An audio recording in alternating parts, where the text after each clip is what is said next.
আসসালামু আলাইকুম। আশা করি সবাই ভালো আছেন। আজকে আমরা দিব গুগল ট্রিক্স। এটা দেখলে আপনাদেরও খুব ভালো লাগবে। আসলে আমরা গুগল থেকে অনেক কিছু করতে পারি, আপনারাও জানেন। তারপরেও আমি আজকে 3টা ট্রিক্স দেখাবো। তো সর্বপ্রথম আমি আমার গুগল ক্রোমসটি ওপেন করে নিতেছি। আমি আমার গুগল ক্রোমটি ওপেন করে নিলাম। আসলে এটা দেখলে আপনারাও আশ্চর্য হয়ে যাবেন যে এত সুন্দর একটা জিনিস। তো সর্বপ্রথম আমরা যেটা দেখবো সেটা হচ্ছে আপনার মোবাইল ফোন খুঁজে বের করা। গুগলের মাধ্যমে মোবাইল ফোন খুঁজে বের করা।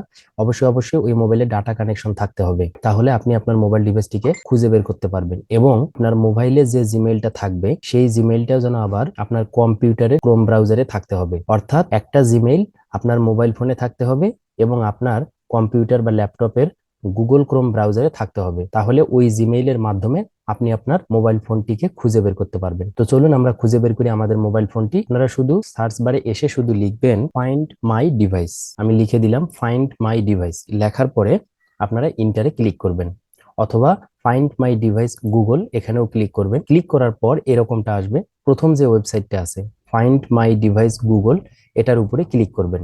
তো আমি এটার উপরে ক্লিক করতেছি। আমি এটার উপরে ক্লিক করলাম। দেখেন, ক্লিক করার সাথে সাথেই আমার মোবাইলের নাম হচ্ছে রিয়েলমি RMX3063, মডেলটা সহ দেখাচ্ছে। এবং এখানে ক্লিক করার সাথে সাথে আমার মোবাইলে কিন্তু একটা নোটিফিকেশন চলে গেছে। আমার মোবাইলে একটা নোটিফিকেশন চলে গেছে। তারপর আমার কি হয়ে গেল, কন্ট্যাক্টিং হয়ে গেল। আমার মোবাইল ফোনের সাথে এটা কন্ট্যাক্ট করে ফেললো। তো এই হচ্ছে আমার মোবাইল ফোন, আমার মোবাইল ফোনের নাম এবং আমার মোবাইল ফোনে কি ইন্টারনেট আছে সিরাজুল ইসলাম, এবং হচ্ছে আমার কতটুকু চার্জ আছে সেটাও এখানে দেখাচ্ছে। তো আপনারা পাশে দেখেন, পাশে কিন্তু দেখেন আমার এই যে গুগল ম্যাপসে আমার মোবাইল ফোনটা দেখা যাচ্ছে। আপনারা দেখতে পাচ্ছেন এই মোবাইল ফোনটা। এটাকে যদি আপনি জুম আউট করেন বা এর উপরে যদি আপনি ক্লিক করেন, তাহলে একবারে এর কাঙ্ক্ষিত স্থানে আপনি যেতে পারবেন। দেখেন কোথায় আমি আছি, মোবাইল ফোন কোথায় আছে, কোন লোকেশনে আছে, আপনি এদিক দিয়ে গেলেই আপনার এই মোবাইল ফোনটা পেয়ে যাবেন। তো এভাবে আপনারা খুঁজে বের করবেন। আরেকটা হচ্ছে দেখেন, এই মোবাইল ফোনটাতে ক্লিক করার পর এখানে দেখুন 3টা অপশন। একটা হচ্ছে প্লে সাউন্ড, একটা হচ্ছে সিকিউর ডিভাইস, আর একটা হচ্ছে ইরেজ ডিভাইস। তো প্লে সাউন্ডে যদি আমি ক্লিক করি, তাহলে দেখেন আমার মোবাইল ফোনটা বেজে উঠবে। আপনারা শব্দ শুনতে পাচ্ছেন, আমার মোবাইল ফোনটা বেজে উঠছে। তো আমি যদি স্টপ রিঙ্গিং এ ক্লিক করি, তাহলে স্টপ রিঙ্গিংটা আমার স্টপ হয়ে যাবে।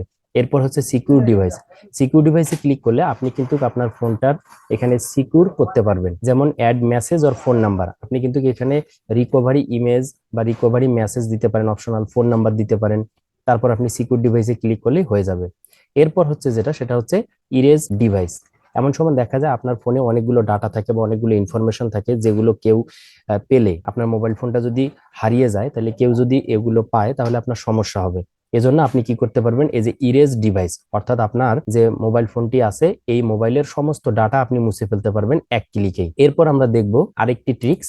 সেটা হচ্ছে আমরা লিখব গুগল ক্রোমে এসে লিখব Google GOOGLE Google under water. Google under water লিখে আমি ইন্টারে ক্লিক করলাম। এরপর প্রথম যে ওয়েবসাইটটা আসবে এটাতে আপনারা ক্লিক করবেন। এটাতে ক্লিক করার পর কত সুন্দর একটা ইফেক্ট, আপনাদের যাদের বিশেষ করে বাচ্চা আছে আপনারা তাদেরকে এটা নিয়ে, বাচ্চা সামনে নিয়ে আপনারা এই কাজটা করতে পারেন। দেখেন মোর ফিশ প্লিজ। তো আমি এখানে আমার নামটা লিখে দিলাম। আমি আমার নাম লিখে দিলাম সিরাজুল ইসলাম। সিরাজুল ইসলাম। আপনি এখানে নামটা লিখে দিয়ে এই যে গুগল সার্চে ক্লিক করবেন, একটা করে মাছ বের হবে। আপনি একটা করে ক্লিক করবেন, আরেকটা করে মাছ বের হবে। একটা করে ক্লিক করবেন, মাছ বের হচ্ছে। দেখেন আমি যতটাই ক্লিক করতেছি ততটা মাছ এখান থেকে কি হচ্ছে, বের হচ্ছে। তো আপনি বাচ্চাকে সামনে নিয়ে, আপনার বাচ্চাকে কোলে বসিয়ে বা সামনে নিয়ে আপনার বাচ্চার সঙ্গে এটা দেখাইতে পারেন। এই গেমটা আপনারা খেলতে পারেন, অনেক মজার। আপনি জয়টাই ক্লিক করবেন তয়টাই মাছ বের হবে, এখান থেকে নিয়ে আপনার বাচ্চার সঙ্গে সময় কাটাতে পারেন। এরপর আমরা আরেকটা দেখবো, সেটা হচ্ছে এখানে আমরা জাস্ট লিখবো Google GOOGLE Google fan. Google fan লিখে আমি যদি ইন্টার করি, দেখেন গুগলের পক্ষ থেকে একটা ফ্যান চলে আসছে। এই প্রথম লিঙ্কটাতে আপনারা ক্লিক করবেন। আমি এখানে ক্লিক করলাম। ক্লিক করার পর দেখেন একটা গুগল থেকে ফ্যান চলে আসছে। এটা আপনি বাতাস নিতে পারবেন না এখান থেকে, জাস্ট এটা হচ্ছে আপনার ছোট বাচ্চা থাকলে তাদেরকে দিয়ে আপনি এটা ধরে রাখতে পারেন। তো আমি যদি এই যে ফ্যানের তিনটা দেখেন, 3টা বাটন আছে। এটা হচ্ছে স্টপ বাটন, এটা হচ্ছে স্টপ বাটন, স্টপ হয়ে গেল ফ্যানটা। মাঝেরটা হচ্ছে মুভিং, অর্থাৎ রোটেট করার জন্য। আমি যদি রোটেটটা বন্ধ করে দিই আর কিন্তু ঘুরবে না। আর পরেরটা হচ্ছে স্পিড বাড়ানোর জন্য। তো আমি প্রথমে স্টার্ট করে দিই, ফ্যানটা স্টার্ট হয়ে গেল। এরপর হচ্ছে আমি যদি রোটেট করে দিই, তাহলে দেখেন রোটেট হচ্ছে, চতুর্দিকে মুভিং হচ্ছে। এরপর যদি আমি স্পিড বাড়াই দিই, তাহলে আমি ক্লিক করলাম, দেখেন অনেক জোরে ঘুরতেছে, অনেক সুন্দর একটা জিনিস। তো আমার এই চ্যানেলটিকে যদি আপনারা ভালোবেসে থাকেন বা আমার এই চ্যানেলটি যদি আপনাদের ভালো লেগে থাকে, অবশ্যই অবশ্যই চ্যানেলে নতুন হলে অবশ্যই চ্যানেলটিকে সাবস্ক্রাইব করবেন এবং পাশে থাকা বেল বাটনটি অন করে দিবেন, যাতে সবার আগে আপনি এরকম সুন্দর সুন্দর ভিডিওগুলো পেতে পারেন। সবাই ভালো থাকবেন। আল্লাহ হাফেজ। আসসালামু আলাইকুম আ রহমতুল্লাহি ওয়া বারাকাতুহু।